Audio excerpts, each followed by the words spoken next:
Hello, and thank you for joining us this afternoon. I want to welcome everyone participating in today's panel discussion, Leveraging Your Strengths to Lead in Times of Crisis. My name is Katelyn Miller. I'm a manager at GRF CPAs Advisors, formerly Gelman, Rosenberg, and Friedman, and I will be today's moderator. This webinar is sponsored by the GRF Women's Leadership Initiative, Women on the Move. Women on the Move was formalized in 2019 to promote gender parity at all levels of the organization. Our mission is to educate, connect, and empower with the goal of developing women leaders. We're excited to present today's panel of women leaders exploring the qualities that allow women to excel at leadership in times of crisis. I'd like to start off today with some quick housekeeping items and explain what you'll need to do to earn CPE or CAE credit. 2 CPE or 2 CAE credits are available for this webinar. Participants seeking CPE credit today must complete and submit a short evaluation survey that will appear automatically immediately following this webinar. You will be asked to recall CPE words in order to receive credit. Please write down the CPE words when they are given and keep them until you receive your certificate. They will not be provided again subsequent to this presentation today. If you have any technical questions or issues during this webinar, please use the Q&A function to speak with our webinar administrator for assistance. The recording from today's webinar will be available on our website following the discussion. You will also receive a follow-up email with direct links to the recording. Technical support and CPE questions may be addressed to Nathan McElveen at nmcelveen@grfcpa.com. Following this afternoon's panel, we hope that you'll join us for a virtual networking happy hour at 3:30 p.m. You will have the opportunity to meet the speakers and participants on a more personal level and continue discussing topics raised during the discussions today. Information and registration links for this are available under the events page on our website. We can now get started with an introduction of each of our panelists, who will also touch briefly on how they've been navigating during the pandemic. We will then move into the Q&A session. Again, please use the chat function on the webinar to post your questions. Thank you. Thank you, Katelyn. I'm Jackie Cardello, the President and Managing Partner of GRF CPAs, formerly Gelman, Rosenberg, and Friedman. And I'd like to welcome all of you to our panel discussion today from our GRF Women on the Move group. We're very happy to have you here. As Katelyn noted, this is a discussion about the qualities that allow women to excel in a time of crisis, and specifically sharing experiences from our latest, the COVID-19 pandemic.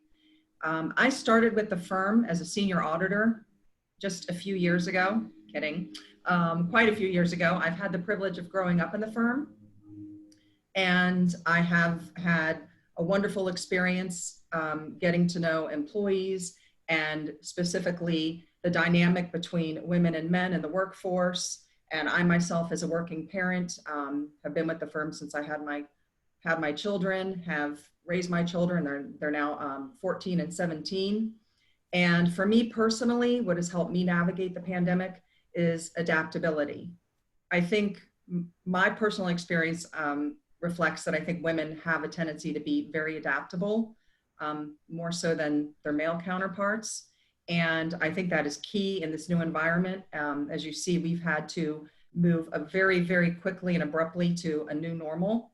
And for me, being able to adapt and change at a moment's notice, to new formats, new protocols, new ways of doing work, communicating with everyone, that has been, for me, a key quality in being able to adapt during this crisis.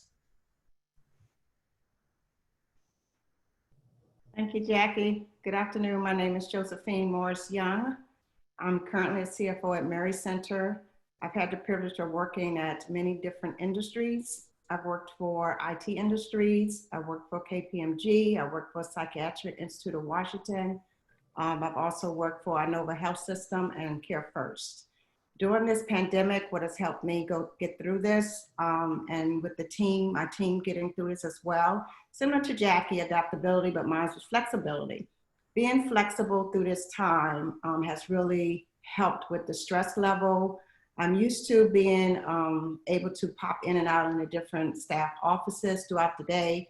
What has helped me to break that stress level is to be able to at least go outside and walk throughout the day. I try to make a mental note that within an hour or 2 hours to get up, go outside, get a breath of fresh air. And this helps with the stress level and the scheduling that we have to go through. So that has really been a strong point of that flexibility and having that ability to do that. Thank you, Josephine. I am Virginie Carey, CFO for NASDAD, which stands for National Alliance of States and Territorial AIDS Directors. And first of all, I want to thank GRF and the GRF team for having such a great forum and for having us today. I think it's a great conversation. So I want to talk a little bit about NASDAD because our mission is to end the intersecting epidemics of HIV, viral hepatitis, and any related conditions by strengthening the government public health system through advocacy, capacity building, and social justice. And beyond the mission, NASDAD really embraces core values of diversity, inclusion, social justice. And I think that for me has been extremely important for me and for the team, frankly, in navigating the pandemic and the day-to-day situations where we really had to reinvent our systems and really think together about how we would take care of our employees and how we can move forward for the best of the business. So I think I'd say core value has been essential in the last few months. Also before, I joined NASDAD actually only in January of 2020. So very quickly, I went from just starting a new job to starting a new job in a pandemic. And I want to say that before that, I worked for the smaller nonprofit Washington Area Women's Foundation, being the VP of Finance and Operations. And there, just like I think Josephine pointed out, adaptability, flexibility, and just really, I've learned in a smaller nonprofit to where what it is to wear several hats and to just move very quickly and swiftly. And I think that's been also key this past few months. So thank you. Thank you, Virginie. I'm Colleen Eubanks, and actually it's perfect I'm following up Virginie. I am the CEO of the International Association for the Study of Pain. I have been at IAS, we call it ISP. I have been there for about a little over 2 years now, 2 years, maybe 4 months. I was hired as the Chief Operating Officer. And then our CEO left for another organization back in January. So I've been serving as the interim CEO as well as the COO since January. And then effective August 1st, I did become the permanent CEO. I participated in the national search for a new CEO and I was selected as a CEO. So much like Virginie, I've been managing in an unfamiliar role to me and in an interim leadership role for most of the pandemic. So it has been a really fascinating experience. We have a relatively small staff. It's 14 individuals. And we have an office in downtown DC near the White House. We were very much need to be in the office every day, 5 days a week type of group. It's the way we work together. And actually, the first week in March, I was on a business trip in Bangkok and came back and was told I had to self-quarantine for 2 weeks. And then the pandemic took hit, and I have not seen any of my staff members in person then since probably mid-February. So it's been kind of crazy. I think, like everybody has said, adaptability is really important to getting through this, but I also think a really strong sense of empathy and understanding that everybody's world has really, really changed, you know. And at first, back in March, we thought, oh, this will be over by May. And then we thought, well, at the end of summer. And now I think we know this is a much longer term sort of situation that we're all living with. And so I think discussing with my staff team and sort of working through those levels of empathy and encouraging everybody to be empathetic with each other and with our members is really important. And then the last thing I just wanted to add is that I was the executive director of a small philanthropic organization back in 2008, that when I advised the leadership to take quick decisions around financial matters, they did not do so. And so over a matter of 2 months, ended up filing for Chapter 11 bankruptcy, which we did come through on the other side. But the thing that I did learn from the Great Recession in 2008 is that as a leader, it's important to be forceful and empathetic. Emphasize with your leadership the need to make immediate decisions instead of waiting for as much evidence as possible, because then it might be too late. So thank you. And I am thrilled to be participating in this event this afternoon. Thank you, everybody. It's an honor to be here, a part of this panel. My name is Tricia Katebini. I'm a senior manager with GRF CPAs and Advisors. And I think one of the things that kind of sets me apart from the rest of the panelists is I have the smallest child, I believe, out of everybody. So I have a 5-year-old at home. So on top of having a demanding job in public accounting, I also have to tend to be a primary caregiver.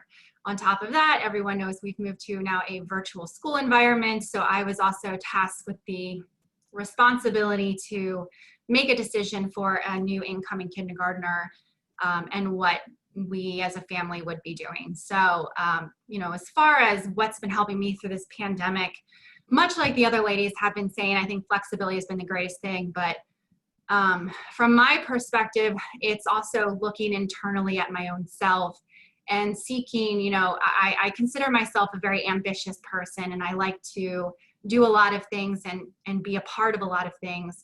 And I've unfortunately had to take a step back from that. So that for me personally, in order to kind of get where I need to be on the home front and be a part of what my daughter needs, because she's lost friends, because she was in a daycare, you know, and I myself, you know, love people and being out, and have had to take a step back from all of that as well. So looking and reflecting on my own self internally and what I really need, I think has been one of the biggest shifts for me personally. I've gone through a bit of an identity crisis, in all honesty, and it's, I can tell you the first month or so was really hard for me to be a part of this pandemic world that we're now living in. I'm an extreme extrovert, so being cooped up inside of a house has been very difficult for me. And on top of it, I am the person that loves to meet deadlines, and understanding how I can meet those deadlines appropriately, that's where I had to reflect internally and say, okay, I can't do everything and still be able to meet those deadlines and take care of everything I need to at home. So for me personally, that's kind of been what I've had to go through and look inside of my own self, and also reflecting that back onto my staff, I think has been one of the bigger things for me as well. So talking through what I'm personally going through has been a big help to them. I think they've opened up, they've entrusted me with how they've been feeling, what they've been dealing with. We've been talking about how to prioritize jobs better, how we can work and collaborate better. You know, so I'm having conversations that last night at 10 o'clock at night just about this kind of stuff, because we're trying to figure things out constantly. So, you know, I'm honored to be here and kind of talk through with everyone here what our experiences have been. Thanks, everyone. We can now move into the Q&A portion of today. Again, please use that Q&A button down at the bottom to send in your questions for the panelists to address. We did have a few come through with people's email registrations, so we can go ahead and get started with those. The first one is, from your observations, name one way in which you think the remote working conditions we've all been forced into have particularly affected women, and how can we address this? So, Katelyn, I'm happy to start taking that response, and then others can add as we move along. I think to me, having actually a staff of all women, I just have really noticed, generally, I think women have a harder time to put themselves front and center and to be assertive and to really have, a loud voice in meetings. And one of the things I really noticed with my staff, and I have been really coaching them and pushing them to do, is that with the virtual work that we have been all pushed into, and as everybody has started to try to figure out how to navigate that, a lot of women tend to just then participate in meetings but be very quiet, and some even turn off their camera. So it's really, unless you have a very good moderator at a meeting and someone who really remembers to call on everybody, it's very easy to even forget that they're part of the conversation. So I have really, again, coached my staff to turn on the camera, to just, and to really own what they have to say, because really their voice is important and they have really, really good things to say. But I felt that was even more of a push and an effort for them in these times. So I don't know if others have experienced similar situations. Yes, I would like to add to that as well. Great point, Virginie. Also, with being the CFO, we still have a struggle, I think, in this industry, in the financial industry, of women being heard from the financial aspect. And when this pandemic happened, it pushed a lot of women that are leaders into the perspective of forcing your way, that proving to them that I have the financial answers to a lot of these things. There was a lot of financial decisions that had to be made quickly, and showing as a woman that you can make those financial decisions during an emergency type situation was such a challenge. And stepping up to that challenge was the important thing. Like you pointed out, not only in meetings and showing the video, because a lot of women do not show themselves and we are quiet, but also presenting that financial data to them quickly. We were in a situation that a lot of the funding that was going on, we did not have that opportunity. So a lot of the women, we have a great development department, lucky with that. And that's run by female as well. And she was able to step up and get a lot of donations and help us survive. And from my perspective as a female CFO, showing that we can work as a team to make sure that we make quickly and very well financial decisions to stabilize the company. And we were one of the companies through a lot of the federal qualified health centers, by us being health centers, offering medical services, we were able to stabilize and not have to lay off any employees.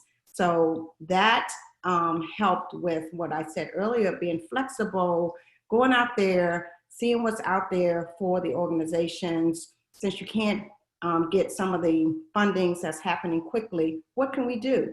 So still we find that through the pandemic and through other ways that women are still have a hard time of showing that we too can make decisions quickly and we can be respected and we can help organizations financially be stable. So I think that was one of the challenges that we had as an organization. I've seen it with my other colleagues talking to them.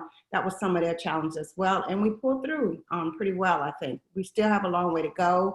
As we say that we think this is gonna continue on, and we have to be open-minded and look at all the opportunities that we can to keep ourselves financially stable. And I think women can be leaders in this and ensuring that this happens. So I'm going to follow up. Josephine, I love what you just said, and also Virginie, what you said. I think women tend to be multitaskers, right? Because they're, especially now, like Tricia, like you were talking about, being a homeschooler now, managing your child's both social and educational efforts while you're also clearly a very talented, ambitious professional that also wants to rise in your job. And I think for the last 2 generations of women in the, or 3 generations even of women in the workforce, like we've had to balance families. I mean, unlike some of the women here, my children are all grown. My youngest just graduated from college virtually last spring, and they're out of the house. So I just, for example, I have so much admiration for Tricia. I don't even know how, I just can't even imagine the scheduling of kids' schooling and all of that sort of thing. But I do think we're uniquely prepared for a situation like this, because I look at some colleagues and friends that have parents in senior homes, right? And they can't go visit their parents, and they're desperately concerned about their welfare and their health.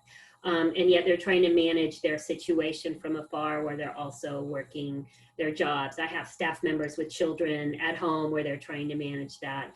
I have a young woman who was supposed to get married in May, and they've had to keep canceling the wedding, and her husband is in Canada and they haven't seen each other since January. And so I think the resiliency that we get by managing lots of different aspects of our lives is really a strength that we're bringing to being professionals in this pandemic.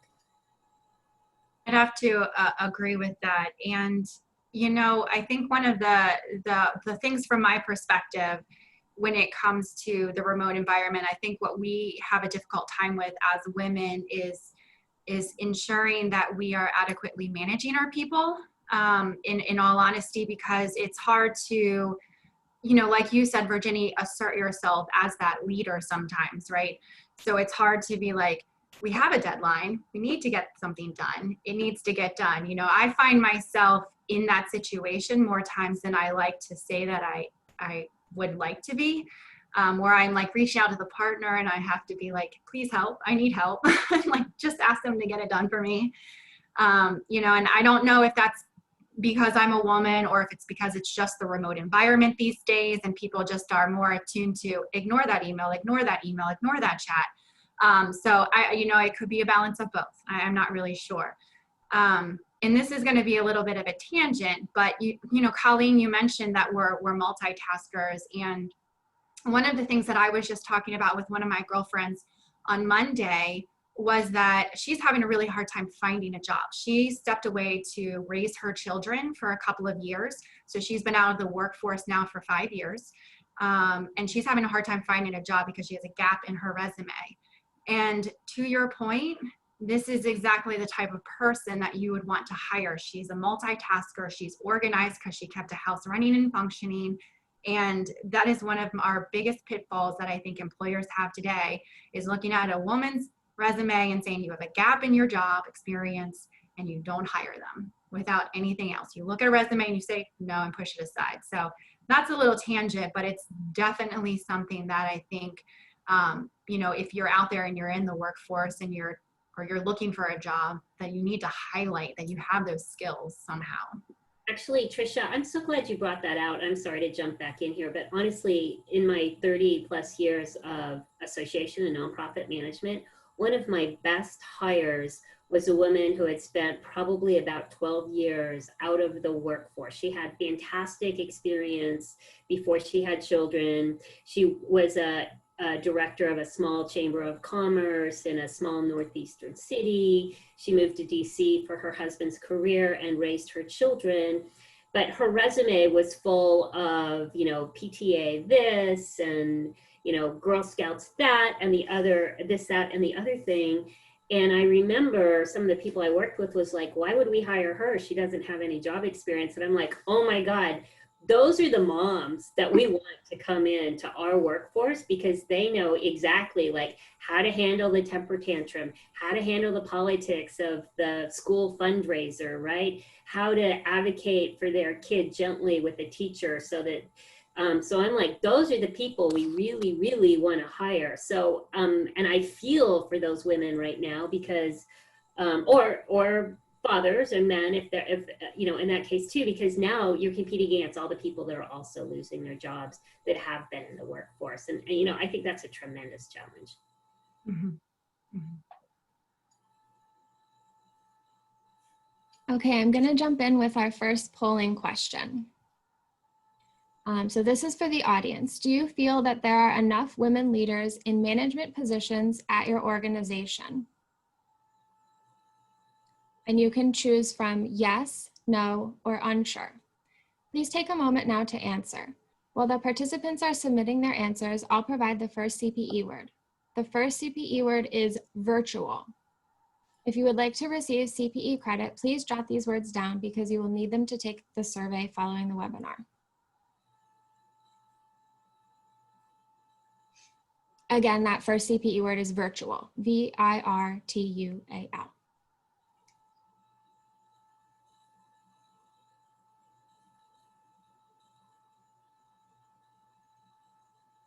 Okay, so it looks like most people said yes, which is great to hear. I think a lot of you, when you guys were just speaking to the first question, mentioned multitasking and all the different roles that women have to take on, you know, in their organization and also in their personal life. So as a woman leader in your organization, what role do you think is, you know, most important right now that you're playing during this pandemic and in a virtual environment?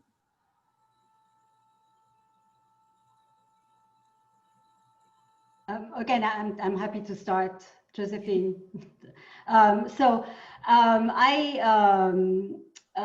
To me, I feel that as a leader and really having been, as we described earlier in our conversation, this woman who has to multitask and be ultra organized and organize the PTA fundraising at the same time as I had to meet my deadline at work, at the same time as I had to manage my kids, maybe not in a pandemic or a situation, but nonetheless.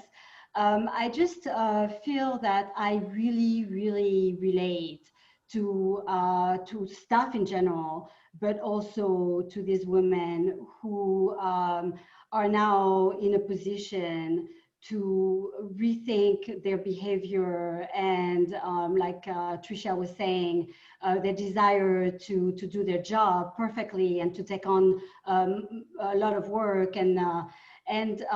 So because of that, I think the most important role I can have in the leadership team is to really bring these voices forward and really push and challenge the leadership team to think, okay, so we want to do this project as an organization, but let's time out and think for a minute about the parents who are also schooling their children at the desk next to them because schools are closed.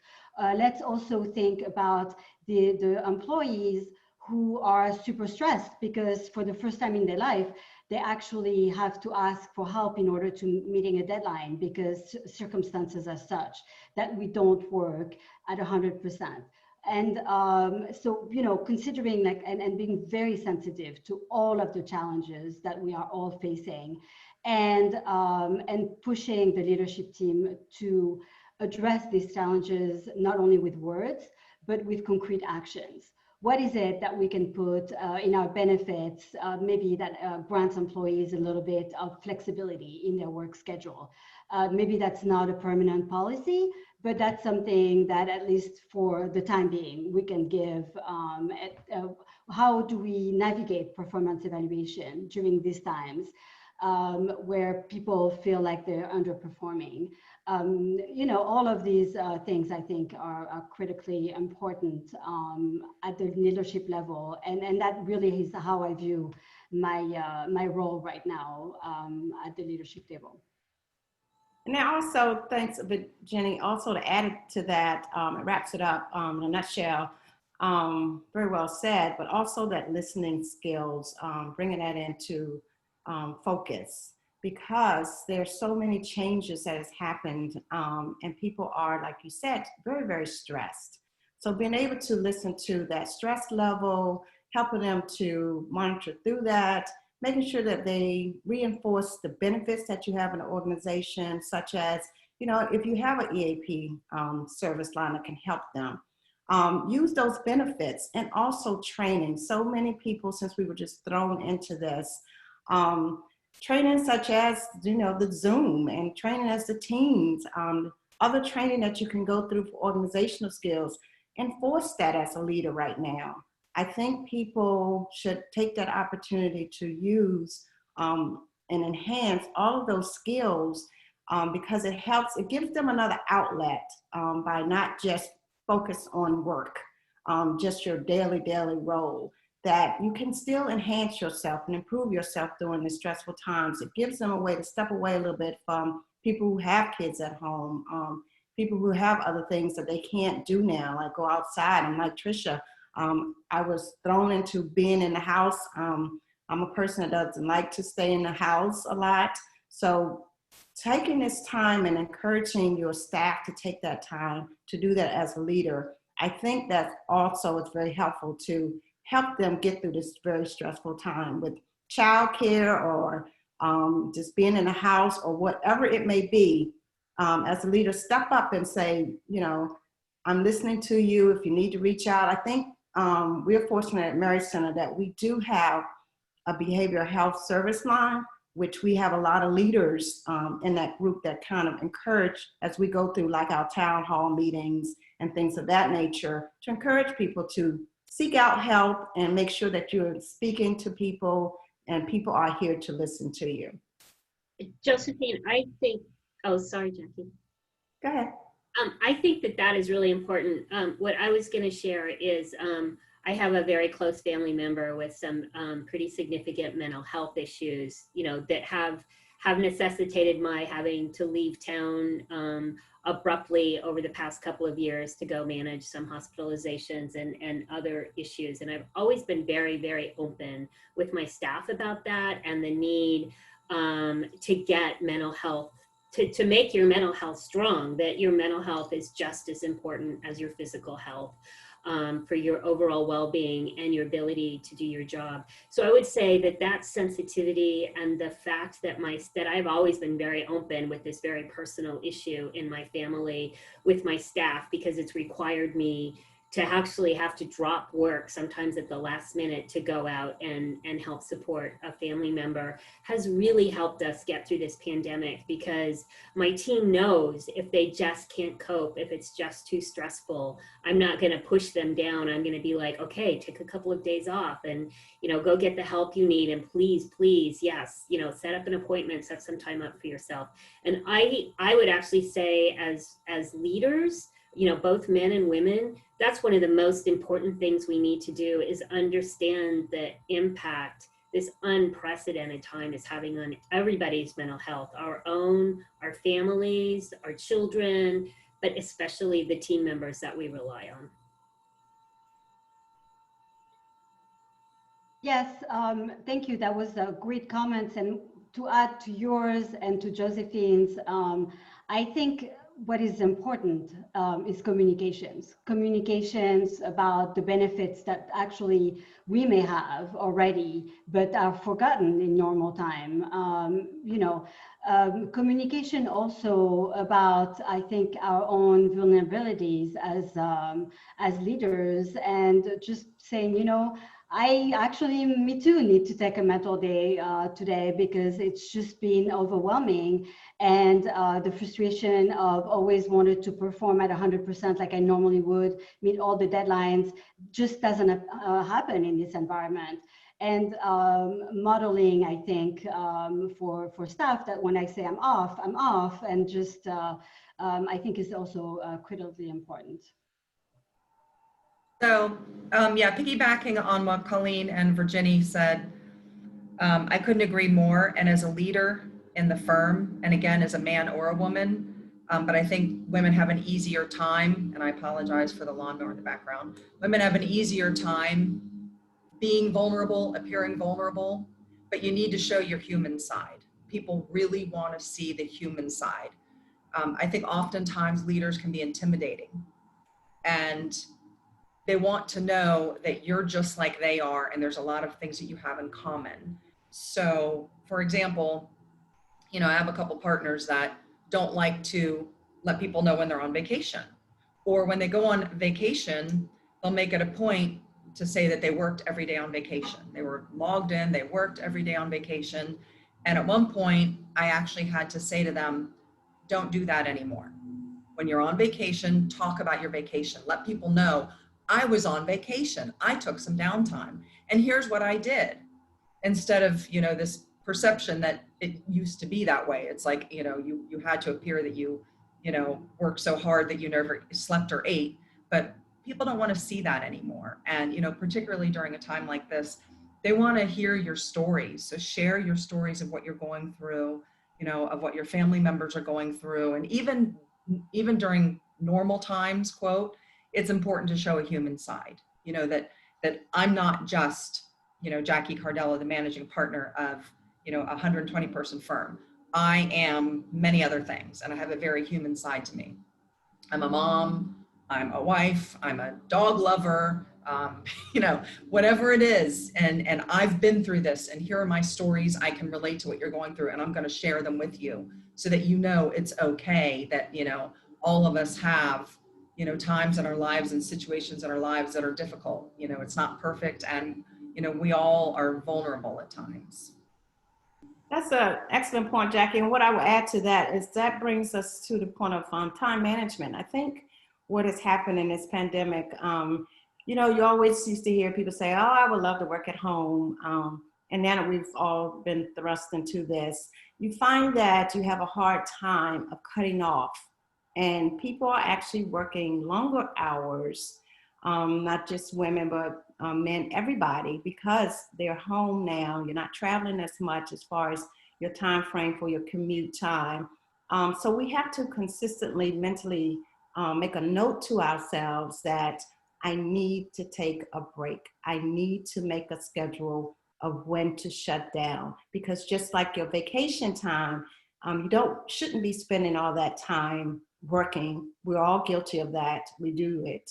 But also, I think as leaders, to demonstrate to them, as you mentioned, that I am taking actual downtime. I'm not working. It's hard to do not to do that, but put that time management, not when you're just on vacation, but through this daily routine that you have, because I find that we do work more. The staff is working more. The team is just churning out things because they forget what time it is because they're focused on the activities for the day. But that time management, which we've all learned to do as we were coming up the ranks, we need to, as leaders, reinforce that with our team to say, take note of that time and don't overdo it, because not only are you stressed from the pandemic, but you're also going to overstress yourself from working longer than is necessary. Katelyn, before we go into the next thing, I kind of wanted to pivot back to your original question about, the one thing in the remote environment as leaders that I think has been helping. And immediately what came to my head was, I know you all have seen this cartoon where it's back in the days, I think, where they're kind of building the pyramids or whatever, and you see all the workers hauling all of the stones and the guy in the front barking the orders at them and doing nothing but standing in front of them. And then you have the other cartoon where you've got everybody pulling the stone, but the leader's out in the front helping pull the stone along with them, right? So, like, from my perspective, I definitely work with both types of leaders, and the people that I trust more, especially when it comes to this pandemic, are the ones that are willing to put their head down and help me out when that's really necessary, and they know I'm at a breaking point. And that's the kind of leader that I strive to be as well with my staff. I think our staff and the people that we manage, knowing that, Colleen, like you mentioned, that we're empathizing with what they're going through, and Jackie, we're showing the human side of ourselves. I really think that would show true leadership, especially in the time that we are in today.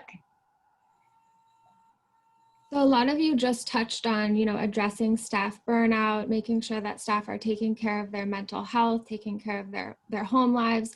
An audience member asked, how do leaders work to motivate workers remotely? So it sounds like he or she might be having the opposite problem of someone working too much, but maybe not working enough. So what is your advice for her or him? So I'll start with that. I see the questions coming in and the questions about staying connected, remotely scheduling regular meetings and keeping people motivated. I think keeping people motivated, part of it is letting them know that it's okay if you're not working, a regular schedule. That's one of the things that came up with our staff. There was a great concern that they weren't putting in their 8-hour days.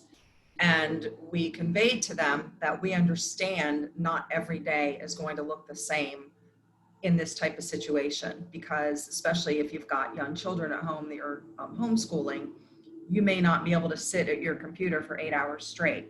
You may have something that you need to do, and you may sit there for 4 hours and then, work some that night, or, work on the weekend. But I think touching each one personally is important if you can.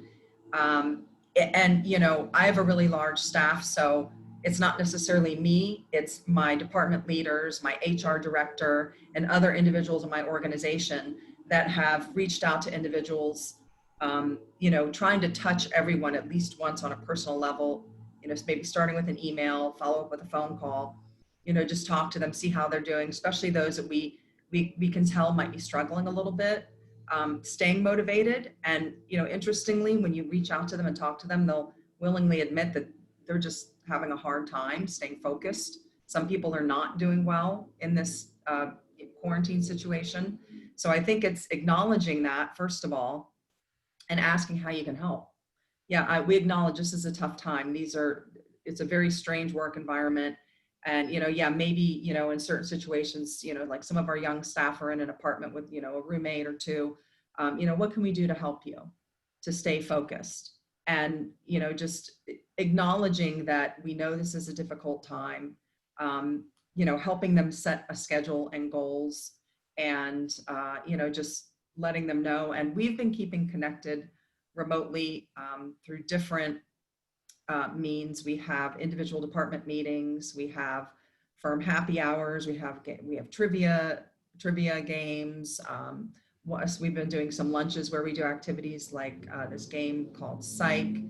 And there are various ways of keeping people connected. We've also been doing our forum. We started a forum that started with our diversity and inclusion committee. And it's a forum to discuss, some of the latest unfortunate events that happened with George Floyd and all of that. And we were able to create a forum for people to discuss, and that's helped people remain connected, because again, it's giving you an opportunity to show your human side. You're kind of stepping away from work. We're not going to talk about work right now. We're going to get together on this virtual forum. Whoever wants to talk, feel free to talk. We also started a similar forum for working parents of children, of young children at home, just giving people an opportunity to talk about other stuff. And I think that's a good way to keep them connected as well as motivated, is just let them know that, we're all going through this together, and give everyone a chance to kind of get together and, talk about, what's bothering them, or what they may need help with. And Jackie, I think, I was going to say, following up with you, I know you're talking about the department heads, but your department heads, since I work for one of your department heads, is actually trickling that down to us as well, to make sure that we are touching points with our mentees, because we do have designated mentees, but then also like our peer group. So, my manager group, setting up like coffees once a month, like just a 10-15 minute coffee chat. It doesn't have to be about work. It doesn't have to be about anything. It's just what's going on with you, because that's honestly, my immediate peer group is the one that I find hardest to stay connected to right now, because I'm not working with them directly. So we have that set up. And then on top of it, along with my mentees, I'm also reaching out to the staff that I haven't been working with that often and saying, let's take 10-15 minutes for lunch during your lunch break and just talk about how things are going with you and what you've been up to and what have you been doing. So that's also what we've been doing from a touch point within our specific audit department here. And then just touching on how to motivate workers remotely. One of the things that I personally do is whenever my staff, and again, I know this is kind of a different environment because we do audits. So I'm working with a bunch of different people. But whenever I feel like a staff member has done a particularly great job on an engagement, I send them a $5 Starbucks gift card. It's something small. It's minor. It comes out of my own pocket. And I just, am like, hey, you did such a great job. Go get yourself a coffee. Now, some people have been like, $5 at Starbucks doesn't get you anything these days, but you can at least get a drip coffee, okay? I think it's a thought that counts. Yeah. Exactly. So, I mean, again, that's just something to help keep the momentum going with what you're doing, right? It's it's only $5, but I got a little recognition for what I'm doing. So that's personally something that I've been doing. I think one of the things that helped our organization as a whole to keep people motivated is, since we can't have group meetings in person, and being an organization like Mary Center, who works for the community, I think one of the things that helped us is we had a town hall meeting that we were doing when the pandemic first started every week, and it helped because people who was having anxiety and wasn't motivated, they could see that it was happening to the entire team, from the executive team to the environmental team to the entire organization. And it gave them the opportunity as well to have their input, to figure out ways to stay motivated, to get suggestions from other people how they can remain motivated. And that has really helped us. We don't have to do it weekly anymore. We are doing it monthly, so we can keep that going. And we have changed the time, so it's a little more flexible. And in addition to that, to help with the stress level, what's been happening out into all of our communities with the diversity, we have a group of people who have started actual committees, diversity committees, that people are allowed to feel free to speak about the different things. Our leaders have empathy about it throughout the organization. So that has helped us as well. And then there was a question that came up in the Q&A as well about how do you help with the schedule? Some people still look at their calendar throughout the day, their emails throughout the night. One of the things that other people have been doing, which sounds kind of minor, but it's really has helped with them stay on schedule, is having your computer set up to ring a bell, make a sound at the hour or the time that you're supposed to actually turn off everything, and actually adhere to that. Started getting into the habit of saying, okay, when this bell goes off at 5:30, I'm turning off everything as far as work related. I think that helps with the scheduling, and it helps throughout the day as well. That bell rings and it tells you, I've gone over my hour time that I was supposed to meet with this person or to do this with that person. So that's a scheduling tip that has actually been helpful through this pandemic as well. That's a great tip, Josephine. I think I'm going to share that with my staff.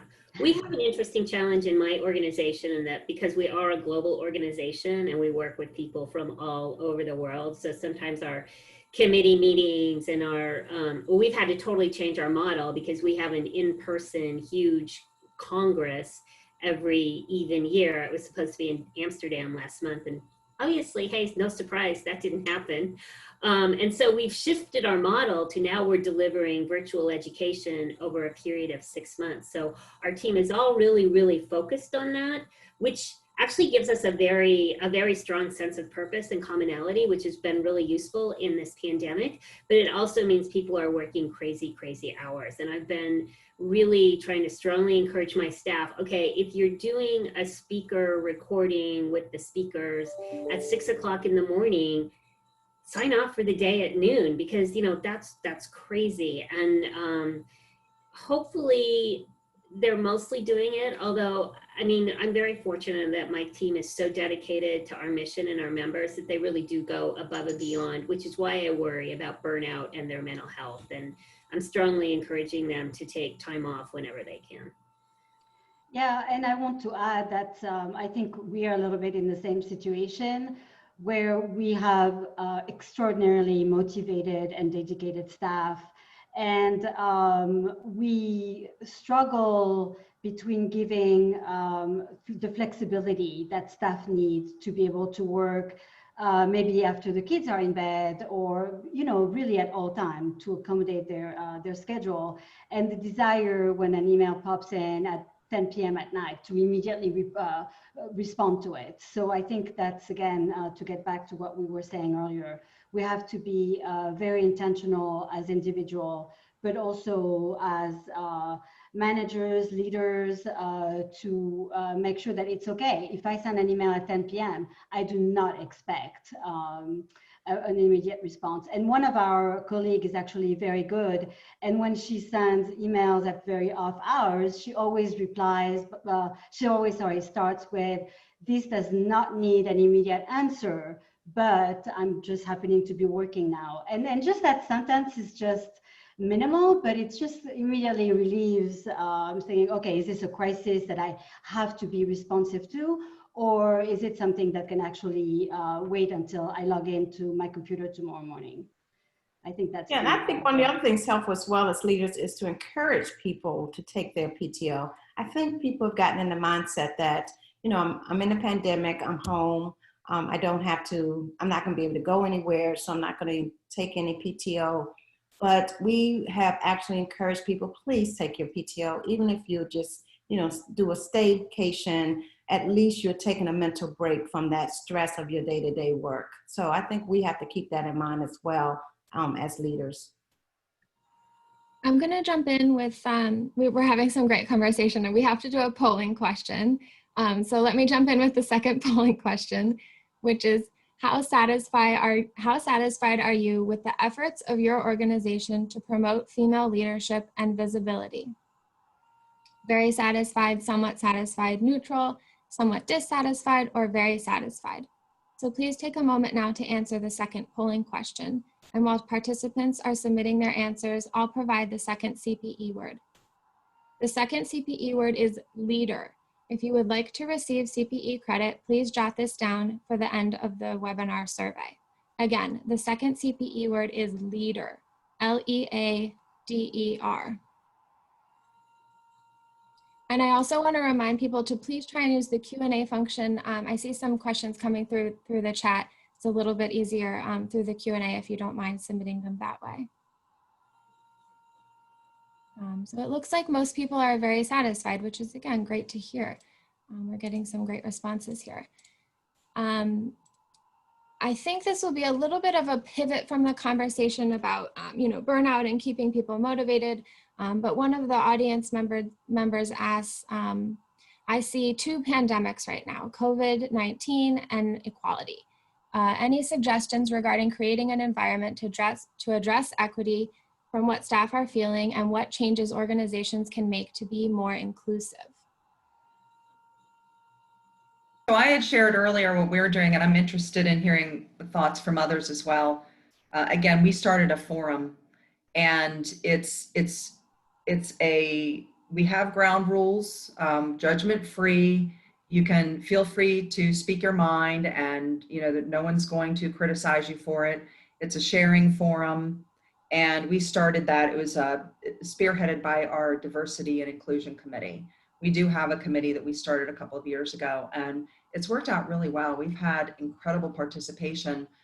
We started with one, and we were going to have another one, I think, like the next week, and it ended up being so popular, and we felt like it was gaining momentum. At first, people didn't want to say anything, and then as more and more people started to share and talk, we could see more people saying, okay, I want to say something, and we were running out of time, so we actually added some additional forums.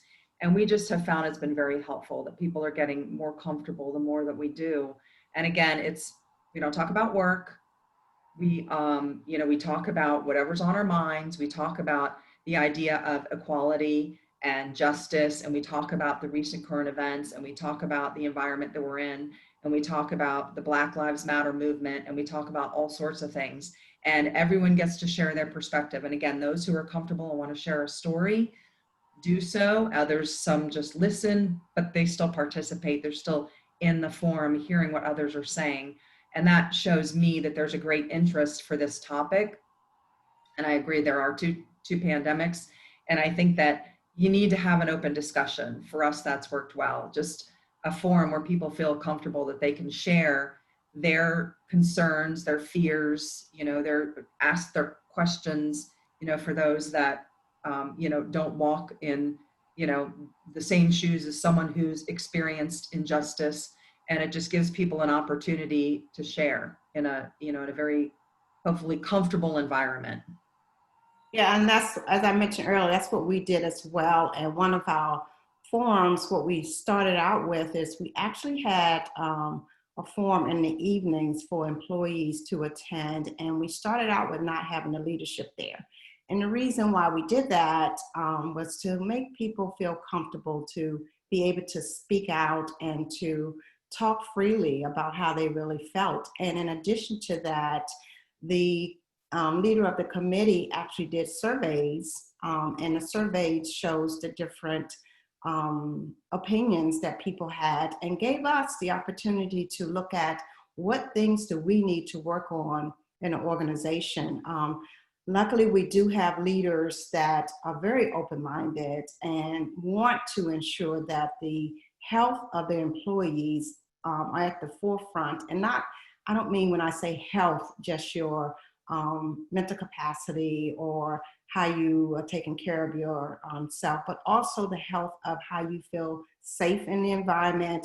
Can you work with your coworkers? Do you feel like the diversity is there? And if it's not, can you speak to someone? Do you have an open HR department that will be able to listen to you? Do we have to, we found out through some of this process that we had HR policies that we had to enhance, which helped the employees to understand that they were being listened to. We made those changes immediately. In addition to that, as far as with our town hall meeting to make people feel comfortable where we were financially because of that stress that was there, especially in the beginning where we have to lay off, they're hearing their friends are being laid off, the employment line was getting longer, people weren't getting paid. We were open-minded in our town hall meetings as far as to the point at a high level where we were financially, what we had to look at to make sure that we won't have to lay off people. If we will, this will happen that will cause us to do that. And I think that helped people feel comfortable that if we got to the point where we had to lay off employees, they would have understood financially where we were and what was happening a little better. So I think that also helped those town hall meetings, having them on a weekly basis as we was going through this crisis really helped. Yeah, and to piggyback on what you're saying, Josephine, in terms of equity, we do have a work group that we have established, or where we have established that it is an open forum with, of course, rules and so forth, but the organizational hierarchy is not at all at play in this conversation. And we also want to use this not only as a forum to discuss and talk about the current events, but also and we are about to embark into a strategic plan process. So that will become a really hugely integral part of our strategic plan conversation. And in a way that will also help us look at ourselves and look at our own policies and recruitment policies. And even, I mean, in finance, I'm the CFO, there's an enormous amount of things that I can do to promote equity and to make sure as an organization, we are acting and behaving in ways that are true to our words. And it's not just something that we apply to our program work. So we've been really doing not only program work and through the lens of equity, but really having some introspective work and look at ourselves, a hard look at ourselves.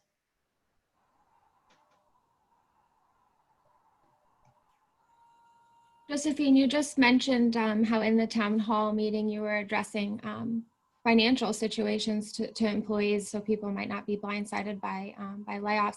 An audience member asked how you balance giving people a sense of security while also underscoring the organization's need for continued vigilance. She noted that our team is confident in our organization, but we're not immune to the worst possible outcomes.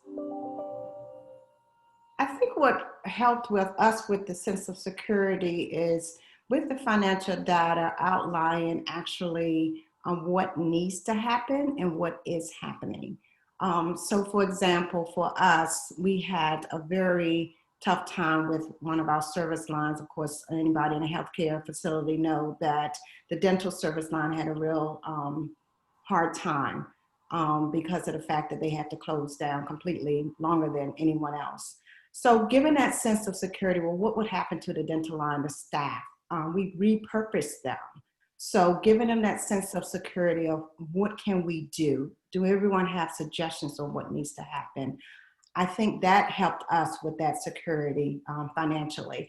Also, like I said, that since we didn't get a lot of the PPP money, having everybody feel comfortable of how can you help? Can you get some of your friends in this tough time to help donate? If you know anyone that is in a position to help with this, that gave a sense of security as well. So having them involved more in the financial process gave a little bit more of a sense of security. Yeah, in our team, we also have monthly meetings, and during the pandemic, we have opened the conversation on hard topics to have more of a forum and a conversation with staff as opposed to presenting the financial like usuals and so forth. We also have established a weekly conversation, email that goes out from the president of the organization to staff. So on a weekly basis, the leadership team convenes and really outlines what, from their perspective, each one of us having a different perspective is important to communicate with staff so that there's a lot of transparency. They are staying up to date of what is going on, and also what are questions and struggles as the organizational leadership and maybe possible scenario of what may happen ahead of us and what would be the consequences of this scenario. I think transparency is and communications is really, really key. Yeah, I agree with what both Virginie and Josephine just said. Again, we're a relatively small staff, only 14, but we usually net somewhere around $500,000 to $750,000 in a Congress year, which this year was supposed to be. So of course we were scared to death because we had to redo the whole budget. And so before we even presented it to our finance committee and then our executive committee, we were very open and transparent with the staff when we were presenting the budget. And I mean, amazingly, because our industry supporters and our staff has done a fantastic job of negotiating contracts, we're still ending up the year with when we were expecting $750,000 surplus, we're going to have a $28,000 surplus is what we're projecting, but still a surplus is a surplus, right? But we were very, very transparent with the staff about it. And what I've noticed is there are not, every once in a while when I'd look at especially the credit card statements, I'd see, Staples orders for this or that or the other thing. And the staff has been extremely conscious about their spending on expenses that normally they wouldn't think twice about. And I've noticed people are being very, very thoughtful. And, for example, when somebody tries to sell a mailing list to them to our marketing department, someone might be like, well, I don't know, they're really, really thoughtful now about the decisions that they're making. And I actually hope that that bodes well for the future, right? Even once we get out of this, that people are taking ownership for the financial viability of our organization, which I wouldn't have said our team did in the past. I think we got off topic from the question there, Katelyn, but. No, I think it's okay. I can talk from my perspective. Again, we're just in a different, I guess, environment than, Virginie, Colleen, Josephine, you are, but, from our perspective, we're all still revenue generators in some manner, right? And I think from my perspective, it's just coming down to the line that, you know, when this pandemic hit, we didn't know what was going to happen, but we still have to work to get all of our projects, our jobs done, because we still need the revenue coming through the door. And if we don't continue to work, we're not going to get the cash in. I mean, that's really, I think, how we underscore that need for continued vigilance. You know, it has to get done in order for us to get paid. I think that applies to you all as well as it does to us. So, you know, from my perspective, that's really the driving home factor in my world. Okay, thank you all. I'm gonna go ahead and do the third polling question. So this is the third polling question, which will pop up shortly. Do you believe that the pandemic has offered more or less opportunities for women to fulfill leadership roles in the workforce overall? A, more opportunities for women, B, less opportunities for women, or C, unsure? Please take a moment now to answer. While the participants are submitting their answers, I'll provide you with the third CPE word. The third word is culture. If you want to receive CPE credit, please jot these words down for the survey following the webinar. Again, the third CPE word is culture, C-U-L-T-U-R-E.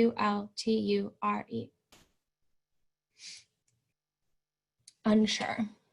So it looks like the majority of you are unsure about the opportunities for women to fulfill leadership roles in the workforce. I think that is, that's what I would answer if I had to answer that question, in all honesty, because I think it really depends on where you are and in what job you're in. Some of them have been able to give opportunities, and I think a lot of it also depends on your home life.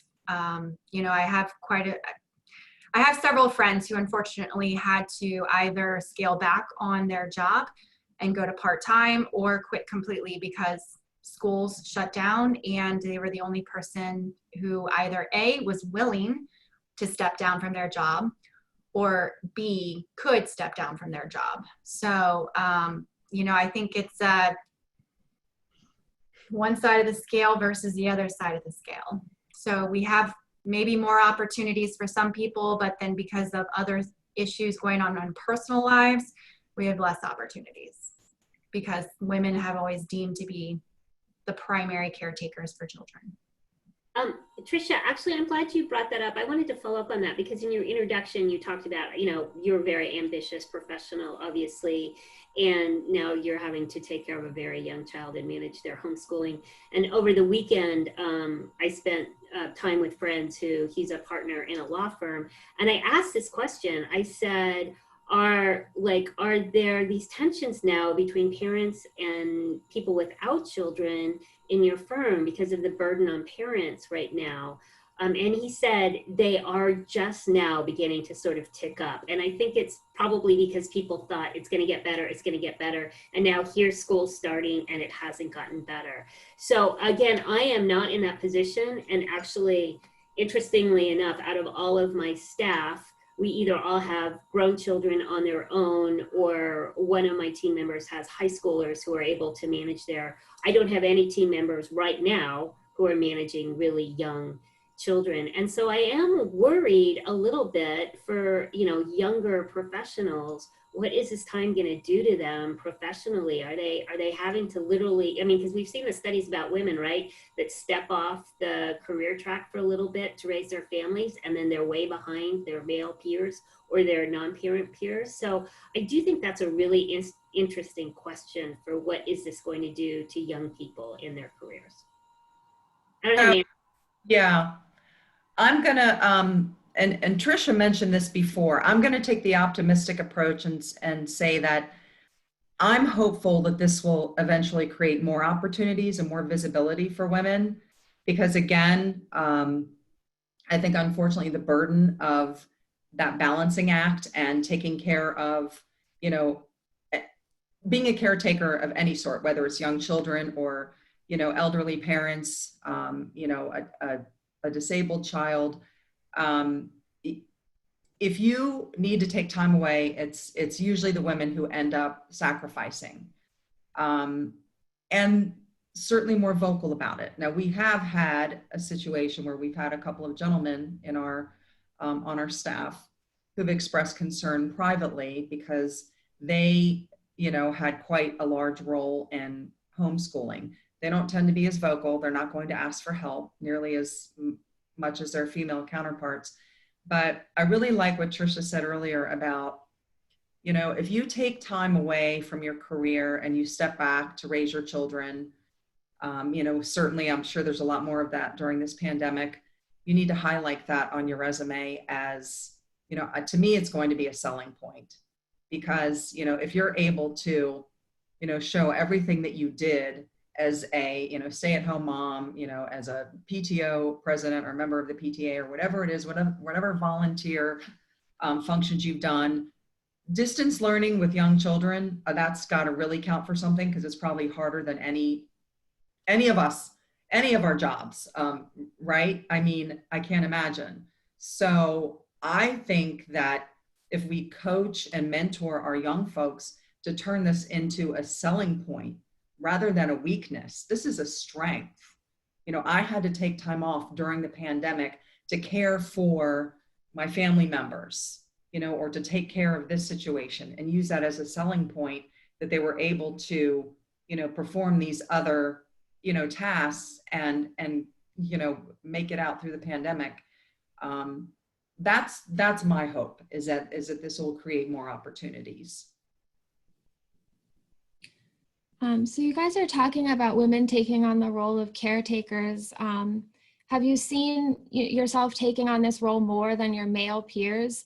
And if so, what impact has it had on your relationships with male peers? And are you worried about the men who are less likely to ask for help, and kind of how are you addressing that?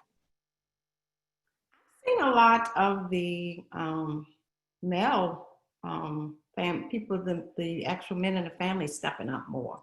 I've seen a lot of family members where the dad had to actually step up, or the granddad had to actually step up more in this environment, and not just the women. So I think this has helped strengthen some of the families out there, because they see that there was a need that they had to step into. And some of it was due to they may not have had opportunity to continue working themselves, or they had to step away because they had elder family members in their home and they were afraid to spread that. But from my group of people, I've seen that men have actually stepped up as well. I know for me, my peer-to-peer group, my immediate peer group, none of the males have kids at all. So that makes it not a level playing ground. So we've got, and then all the women have kids. So, it's hard for me personally to say what that does, but I mean, what it does do, whether you're a man or a woman and you have kids or you don't have kids, the people with kids, I think we're feeling more constrained with our times. I know me personally, I'm exhausted because I get up and I do my self-care by going running.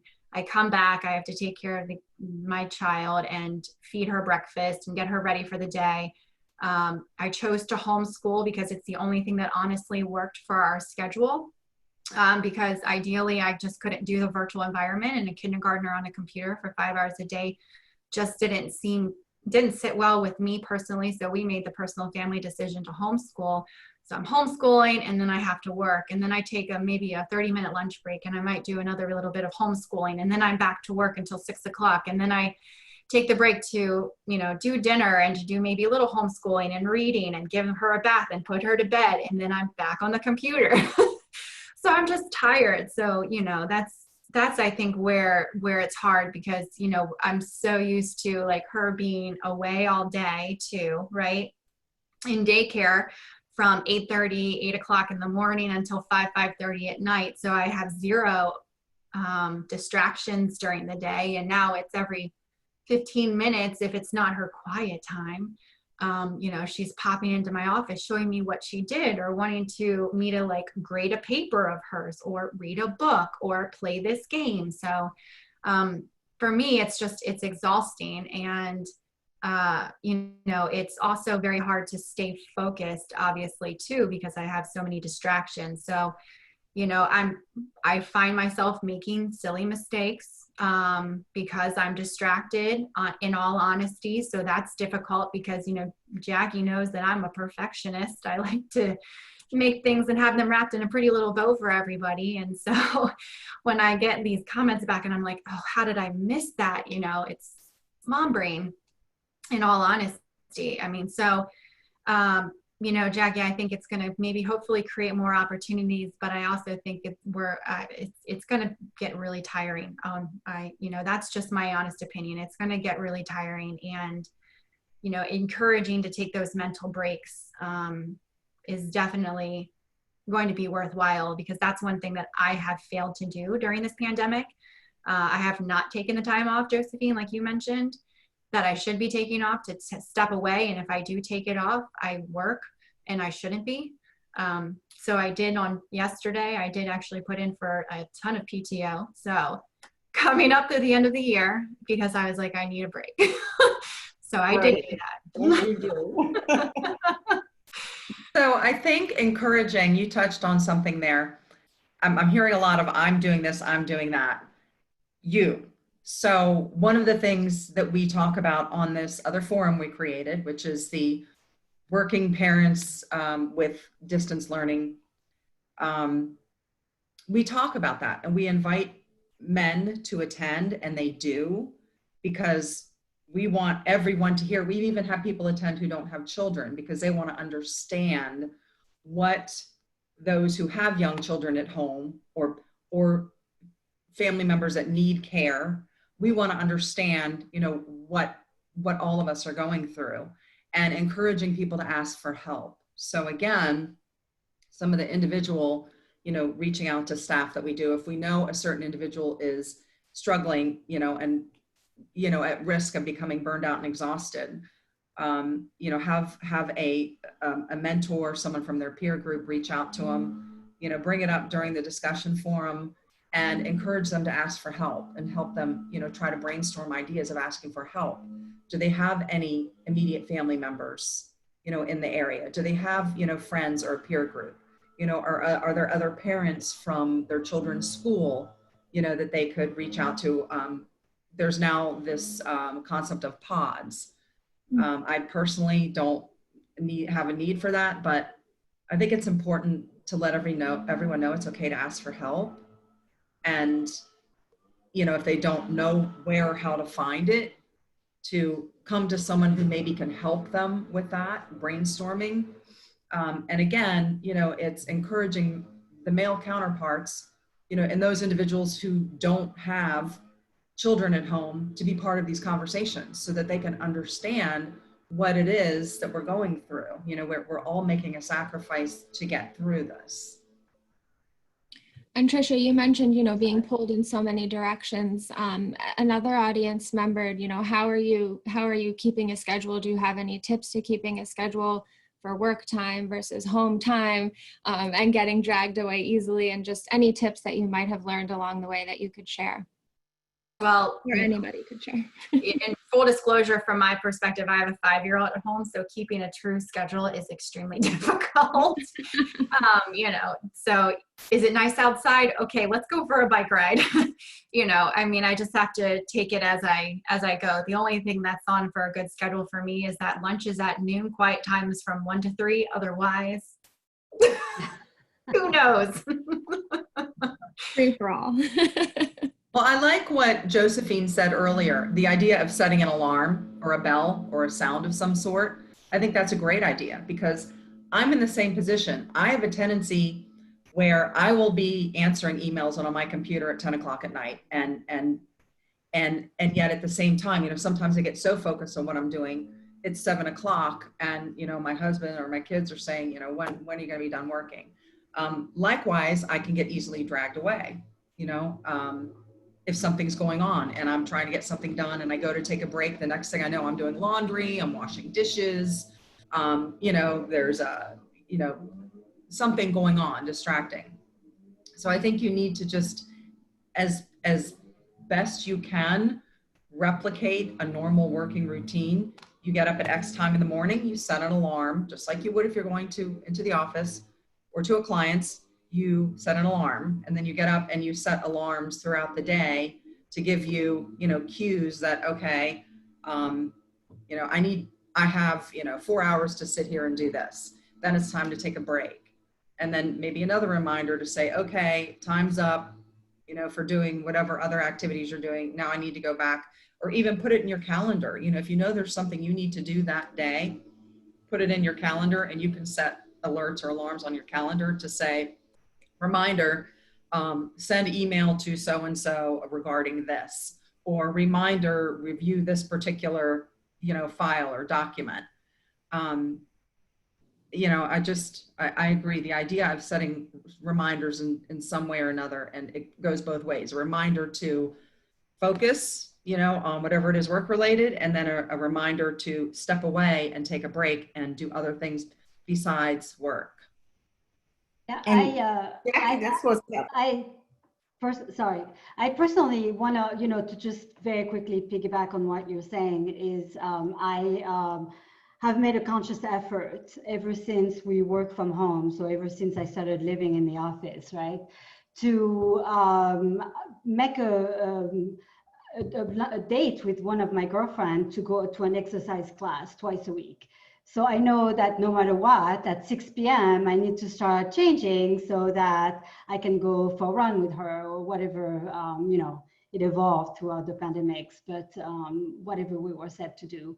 Because I agree, if we don't have these hard stops, we just keep on going.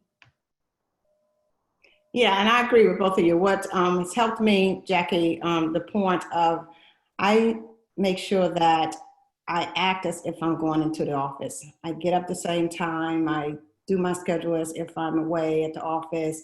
And I also made a conscious effort because I found myself as well just trying to do so many different things that in addition to the noise to remind me, the simple board, I bought a board to put in my office at home to say, I'm going to put realistic things on this board that I can do for the day. That has helped with the scheduling because if you don't have a list, some people use the calendar. The calendar has worked, as you mentioned as well. I also put things on my calendar, but I'm a visual person, and having that visual sign in front of me that these are the things that are critical for the day today that I need to get done.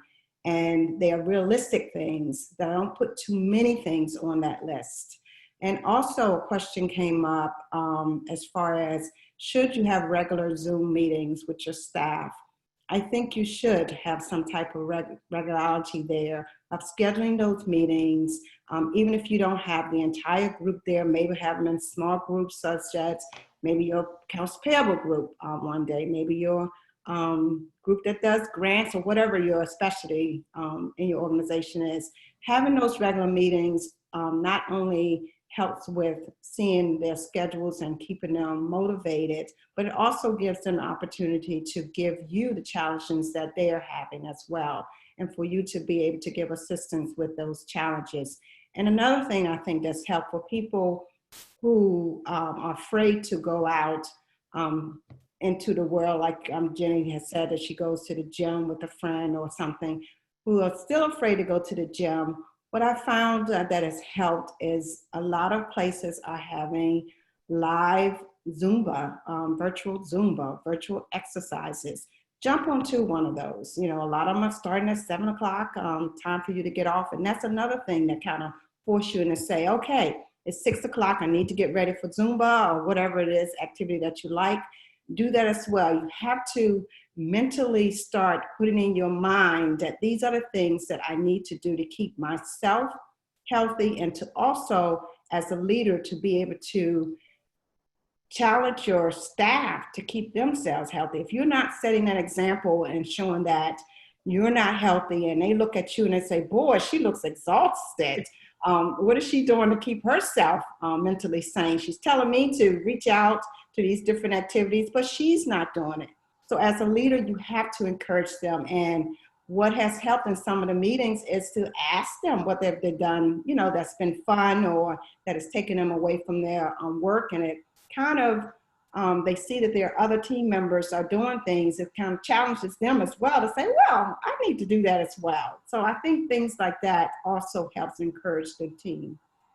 Yeah, I would agree with everything you guys have all said. I'm a big believer, actually always have, but especially in the pandemic, it's been really important to block time off on my calendar so that, because we live and die by each other's Outlook calendars. So nobody, and oh, by the way, since I became a CEO, everybody wants me in their meetings. So if I didn't block some time out, I would be in a Zoom call like 8 hours a day, which is crazy because they don't need me in their meetings.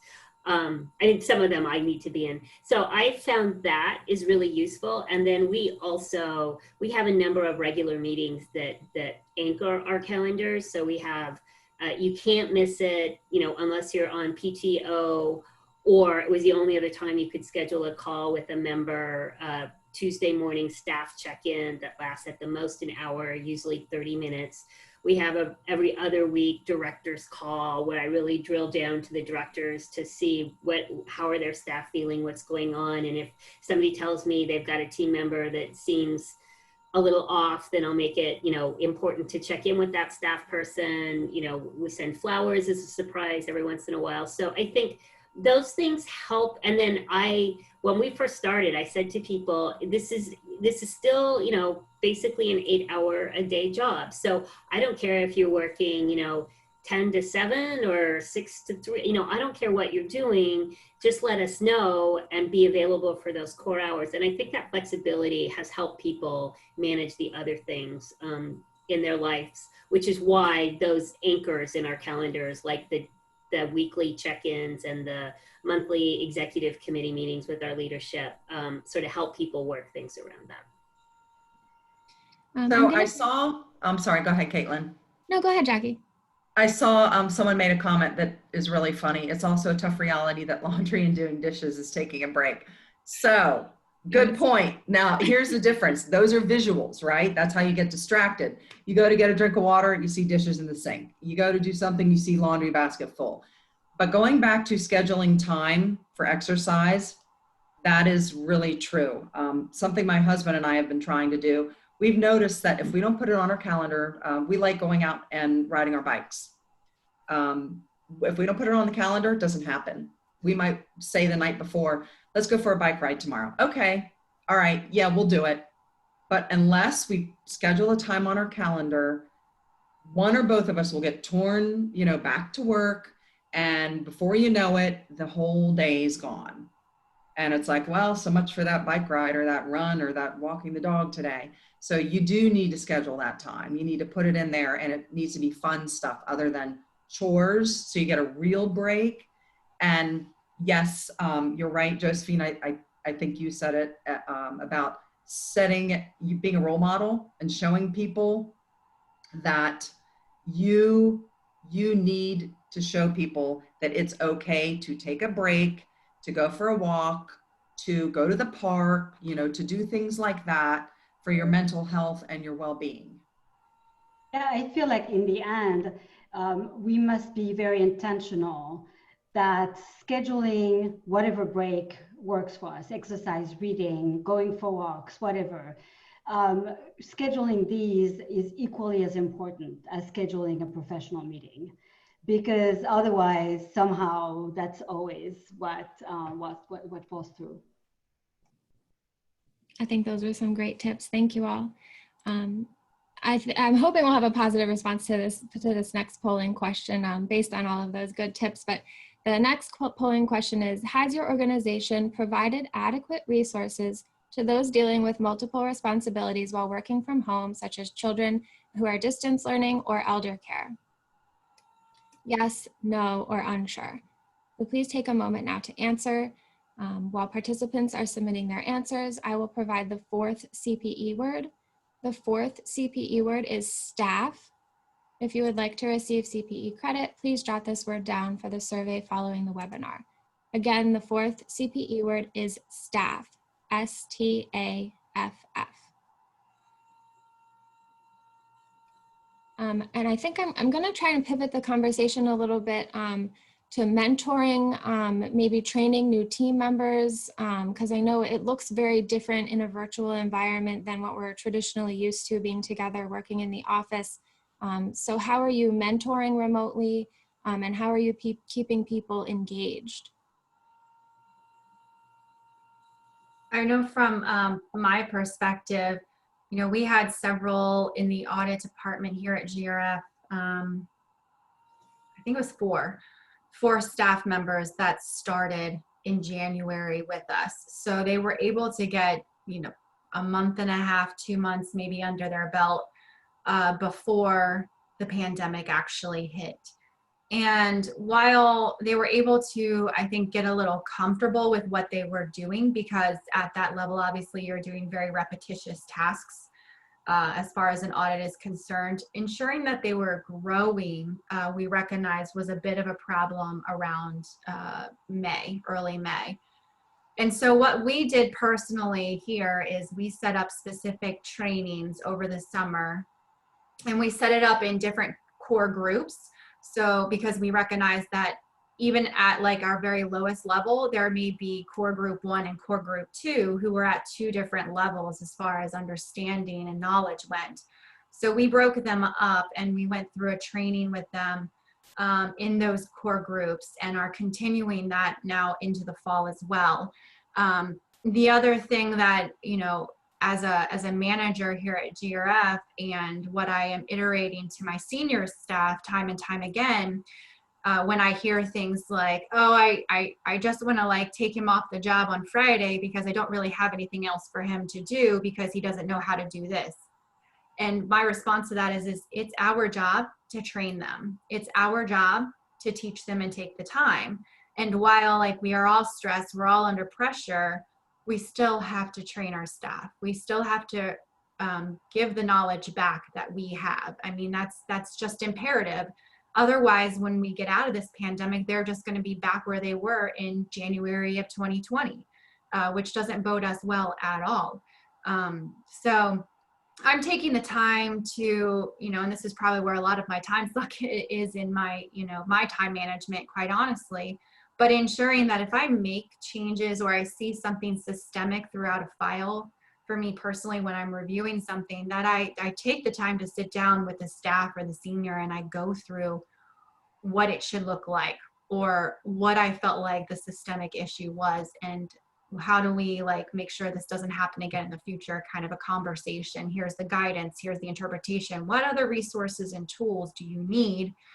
And I think I had one staff member tell me just last week, actually, that they want to work with me more because they feel like they're actually learning right now, which is, it was a huge compliment to me in all honesty. So, I think that's just what we have to do. We have to make the time available for it because we don't know when this is going to turn around. We thought it was going to be a couple of weeks. Here we are 6 months later, and we still don't know if it's going to be another 6 months. We actually onboarded a lot of staff at NASDAQ after complete close down and all of us working remotely. And on one hand, what's been actually interesting is that when we recruit, our pool of candidates is much larger because we're all working remotely, and we now all have the means to hire someone in Florida who works for NASDAQ, and we are in DC. But the way we approached it was to, we always have a onboarding schedule and meetings set up for the newly hired staff, but we really, really reinforce that. Also, I actually onboarded a staff in my team recently, and really making sure that we have someone in our team has a daily check-in with that person for the first couple of weeks, so that there's always a touch base. There's always that contact to make sure that they're not lost. I mean, it's hard enough to start a new job. And the other thing that we have instituted since we all work remotely is that every employee who starts at NASDAQ has to meet with 5 people outside of their team. So it's just a half hour, doesn't have to talk about work, but it's just someone, just so that, it's kind of the, oh, I would have bumped into you in the kitchen or by the water cooler, that doesn't exist anymore. So that you don't restrain your team to seeing only the people they work with immediately.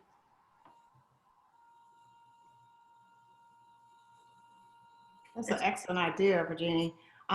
We haven't hired a lot of people during the pandemic, but some of the medical team, and we do still have our regular onboarding schedule that we've had even before the pandemic, and those that are new go through that process.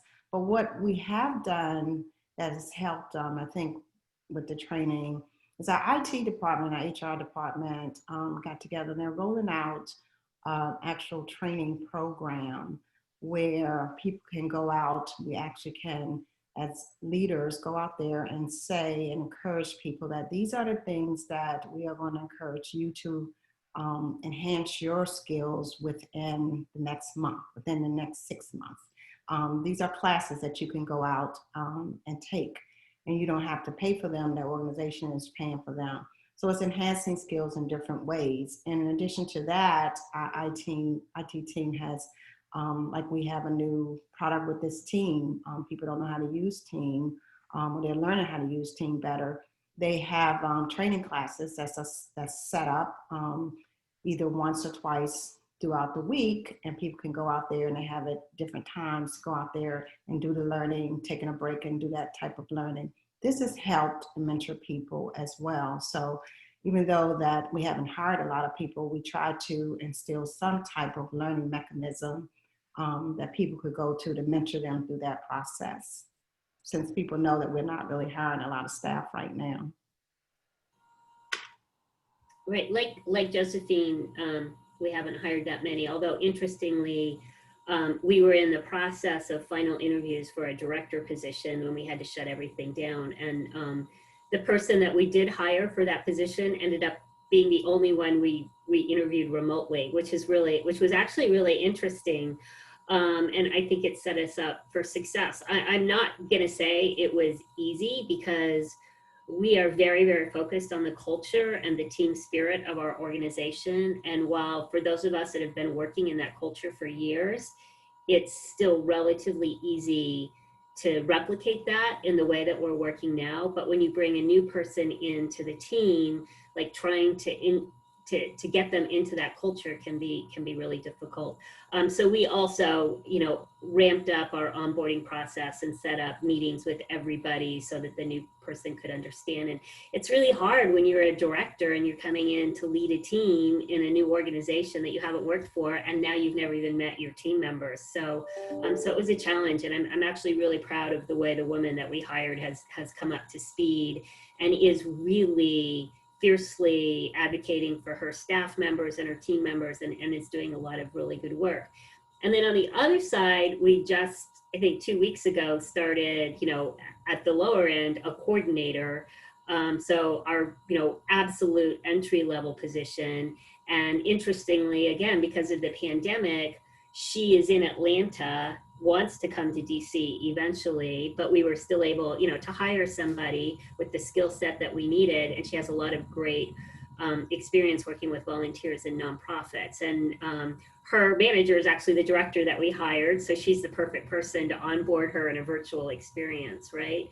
I'm hoping we don't have to do too many more of those, because again, frankly, our culture is one that really thrives on our impersonal and interpersonal relationships. And I am concerned as time goes on, if I have to hire new people, how in the world do I keep that culture going, right, in a virtual environment? I think it would be very challenging.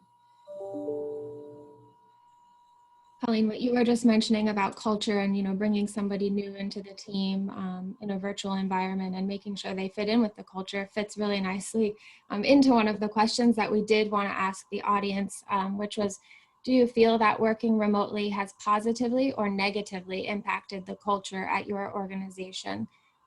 I think to your point, it's very hard to bring somebody on that you might not know personally and then work in a virtual environment. I'm interested to see what the audience has to say to that poll. While you guys are taking the time to answer that polling question, I will provide the 5th CPE word. The 5th CPE word is social. If you want to receive CPE credit, please jot down the word for the survey following the webinar. Again, the 5th CPE word is social, SOCIAL.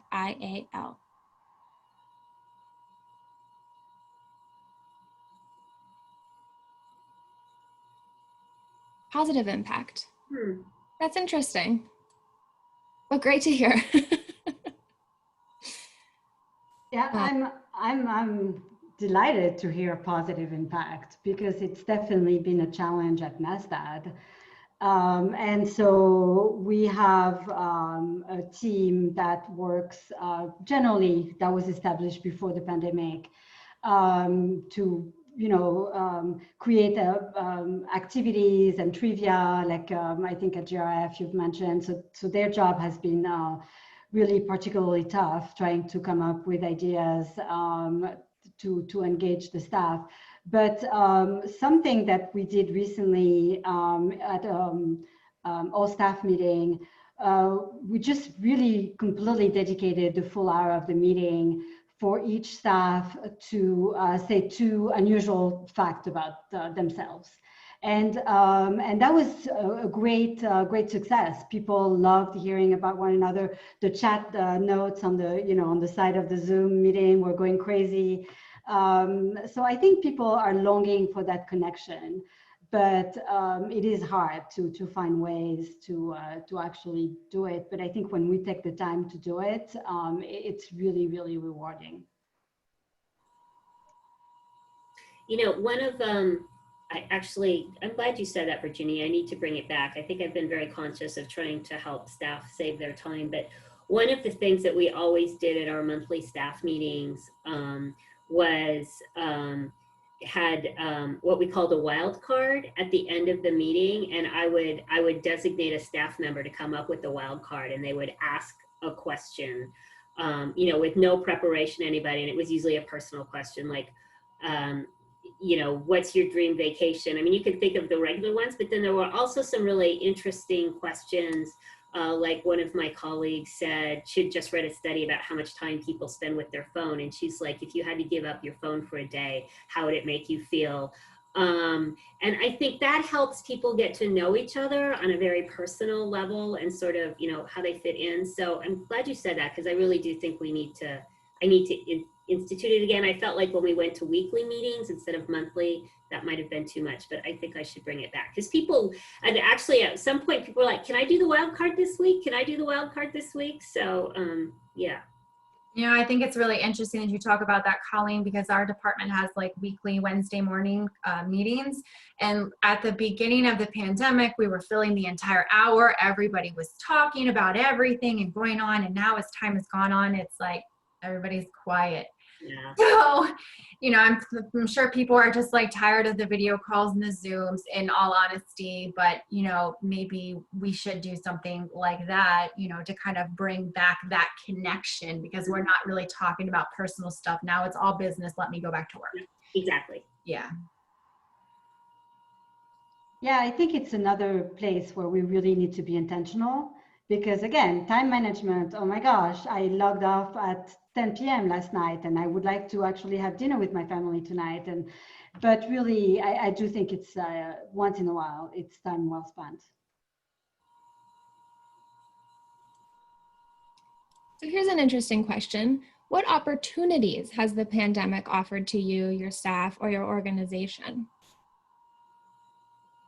Oh, I'll start with that if you don't mind, because as I said in my introduction, I started in late January as the interim CEO of our organization, frankly, with no intention of becoming the CEO. I was very happy in the COO role. I felt like it really suited me well. But because of all the changes and decisions we had to make during the pandemic, I just felt like it was a fantastic opportunity for me. And as I watched the leadership take my advice, and actually for an organization of scientists does not tend to move very quickly, watch them move pretty quickly, made me realize there was an opportunity for me personally, professionally, but also for the organization. So for me personally, this has been like, honestly, the opportunity of a lifetime for me. I was in the right place at the right time. And I think for our organization, it's really pushed us to be much more innovative than a group of scientists and clinicians would have been in the past. So I see it, as it's been hard, it's been scary, it's been challenging, But for our team and our organization, it's been a tremendous opportunity. Of course, we're fortunate. We have good reserves. We have really smart people. We were set up to not fail. We are not an organization that lives on the edge. I've worked for those organizations before, and I feel for people that are in those organizations in this time. I think for me, the opportunity was more so with our town hall meetings, and just, I think for the organization as a whole, it gave everyone the opportunity to hear what was happening in the other departments. When we were in the office, a lot of people had their, individual meetings with their group. Let's say the behavioral health area had their meetings, the nurses had their meetings. With the town hall meetings, there was a person that spoke, from different areas during each of the different town hall meetings. And we got to learn exactly what was happening in the other departments. And I think that was a huge accomplishment. And I hope it's something that we are planning on trying to keep that going so everybody can know, because like finance, what's happening in finance pretty much. But it actually got to filter down to other staff. The senior leadership team might know what's happening in some of the other departments, but not a lot of the other staff actually knew what was happening, and giving them the opportunity to do those presentations with what's going on with your department, the challenges that you're having, and what's next and what's new and upcoming for you. I think that really helped. And it also, we do have a newsletter that we do monthly, which is great, but this also gave people the opportunity to see the people in those different departments instead of just reading what's happening in those different departments. So that has been a huge opportunity for us as an organization, I think. Yeah, I think, again, it's been hard and exhausting and trying, but, and scary sometimes, frankly. But the really pandemic has pressed pause and rethink on a lot of projects. For instance, just like Colleen, we have large meetings that are going to happen virtually this year. And I think the participation will increase. I think we'll be able to just work in different ways that just really will benefit the organization in the long run, and will give us maybe a different angle to which look at certain things that we've done over the years again and again and again. And the other opportunities is when we recruit, having a talent pool that is really much larger, because we don't have to limit ourselves to DC or then convince the candidates to move to DC, or we just really can recruit everywhere. Yeah, so following on what you're saying, Virginie, I think for us it's allowed us to prove that remote working is a possibility for those who need to remote work. Before the pandemic happened, we had a few fully remote employees, and there's always some individuals in your organization who are going to be skeptical that you can go to a remote work arrangement. You must be in the office, but we had to change so quickly, and we adapted really well, and we got up to speed right away. And everyone really has been a team player. And the question that I keep getting is, is this going to open up the possibility for more remote work arrangements? And my answer is yes, because we've proven to those who were skeptics, who think that there's no way, you can't have a full-time remote employee or an employee who's remote, 2 to 3 days a week if they're doing X, Y, and Z. I think that we've proven that you absolutely can, and that we're going to take more advantage of that in the future. And, again, that will open up the talent pool as well, because you can get people to come to work for you, and, maybe the geography is, is a concern, but if you allow remote working, then I think that that's going to open up a lot of possibilities, even for people who have a long commute and who don't want to be coming to the office 5 days a week. I think there's a lot of really talented people out there who we're missing out on because of that, because, you know, we expect them to be able to be, you know, in the office, present 5 days a week. And, you know, I think that this has allowed us to prove that remote working is a very viable model, and something that we'll continue to explore, you know, even after the pandemic is over. Right. Yeah, Jackie, I absolutely agree with you on that. And I mean, then people don't have to, like, if their partner or family situation means they really need to move someplace else, they don't have to give up their career in your organization or my organization, because it's clear we can work from anywhere, and we can figure it out. So I do think, because that is one thing I was frankly concerned about. I have a lot of young, extraordinarily talented people who I know their spouses may have opportunities based on their careers in other places in the country. And so now the fact that I know if they wanted to, they could continue to work for our organization is actually really fantastic.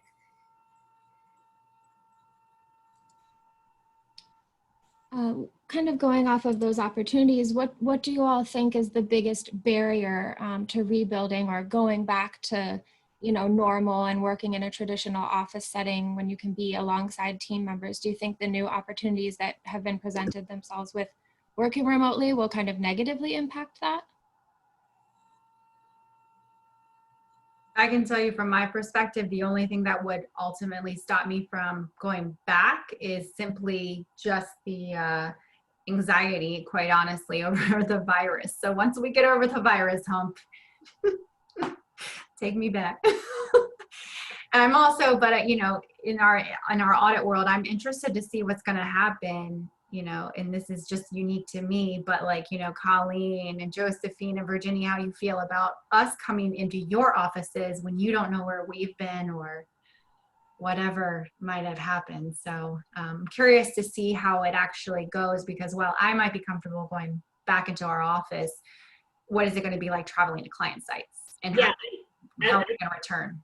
I think that's the question, Tricia, right? And we've already talked about, I mean, because we underwent basically a virtual audit this year.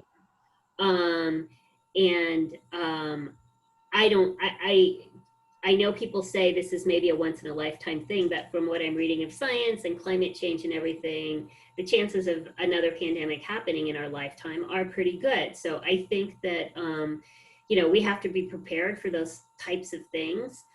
So I'm not sure I am comfortable with, you know, people where I don't know where they've been or what country they've traveled to coming into our offices.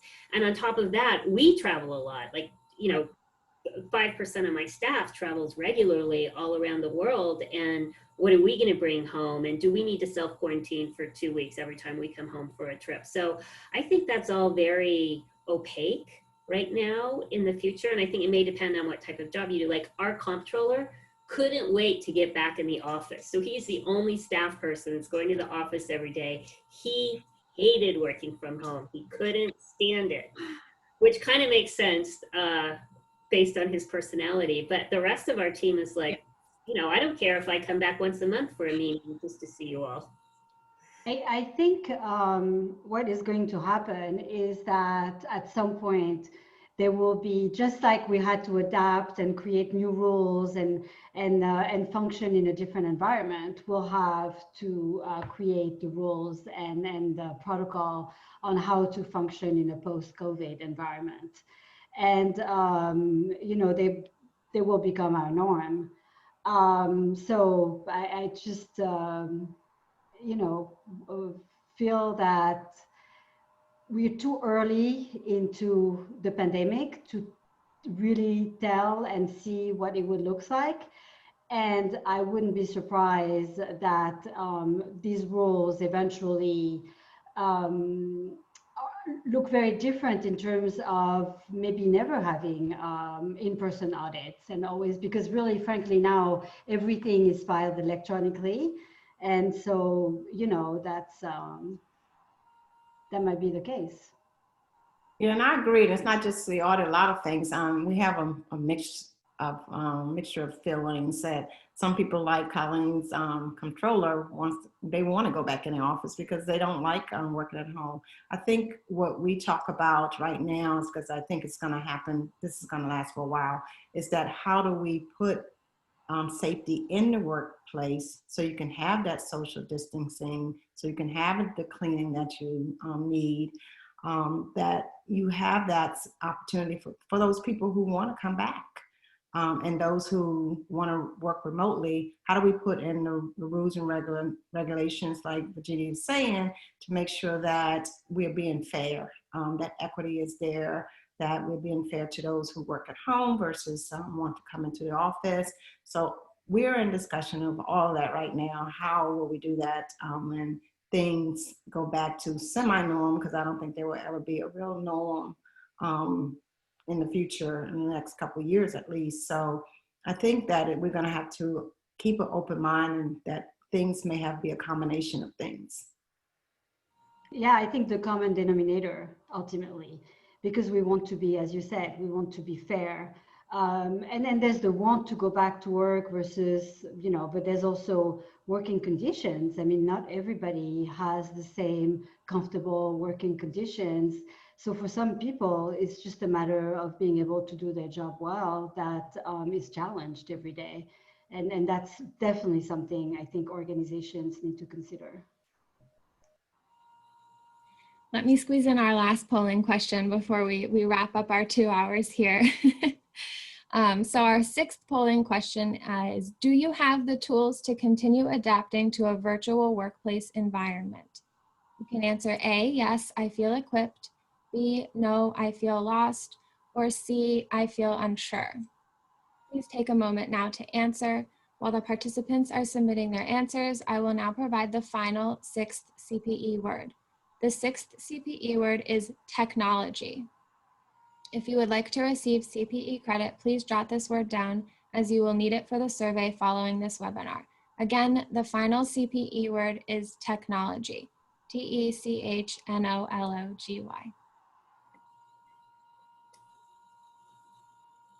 Oh, that's great. So 91% of the attendees responded, yes, I feel equipped, which is great. And hopefully they learned some tips and tricks during this webinar to also make you feel a little bit more equipped. I think we could keep talking forever, but I think we're right at our time. So with that, we would like to thank everybody for attending today's panel.